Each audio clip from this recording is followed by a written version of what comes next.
Halika at gawin natin ang exercise, senior exercise para sa circulation ng leg, blood circulation ng legs, upper and lower legs. Ito ang blood circulation exercise para sa mga senior at sa mga lazy na lundag-lundag. Pag hindi makalakad sa labas, ito pa ang tinuro sa akin na gagawin ko. 10 times na itaas yan. 1, 2,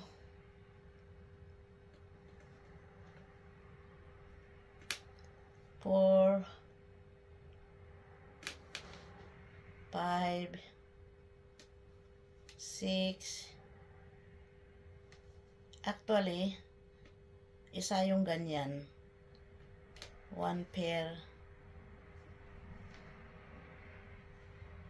7,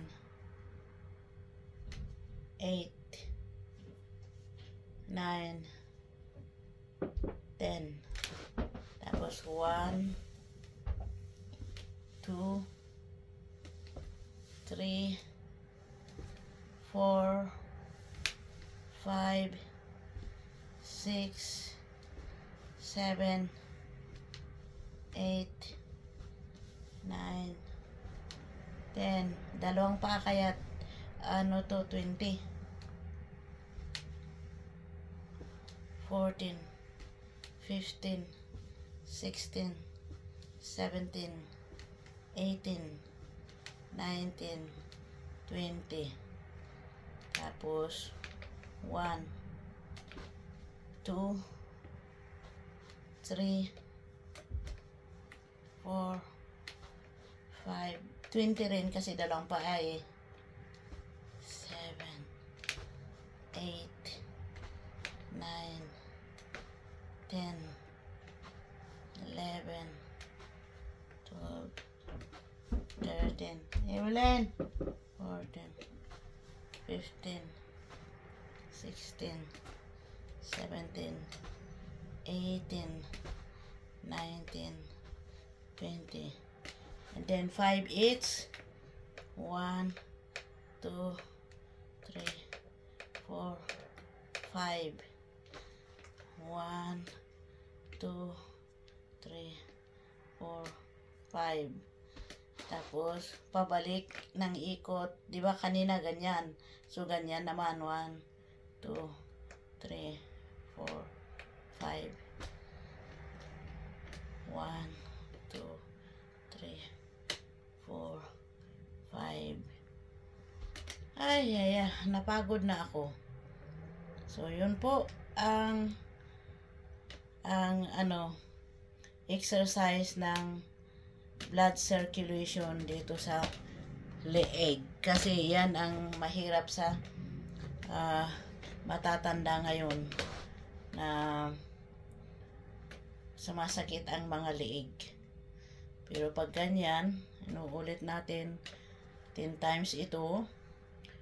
Tapos yung pangalawa, yung ganyan. Tapos ganyan. Actually, ganyan. Tapos ganyan. Ganyan. Ganyan. 10. Tapos yung ganon, 10 din. Kasi dalawang paa, 10 sila. 10. Sorry. 10 ng ganyan. Tapos, yung ganito, paikot na niya na 5. Pwede niyong muna, i-complete dito. Tapos, pabalik ng 5. Tapos, ganun din dito. Tapos 5 din. Yan.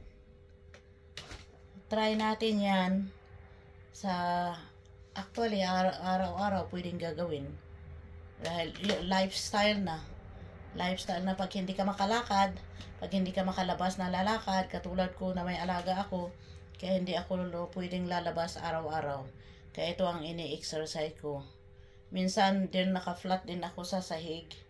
At meron ding exercise ng ng leg din. Katulad nito, pwedeng ganyanin mo yan. Tapos i-ano mo dito. Pero kailangan yung nakahiga ka. Ayan, pag ganyan, mabibinat din dito. Pang sciatica. So, ayan din. Dito. Hilain mo ba? Pero maganda yung nakahiga ka dito. Alright. Yan po sa ngayon. Salamat sa mga nanonood. Praise the Lord.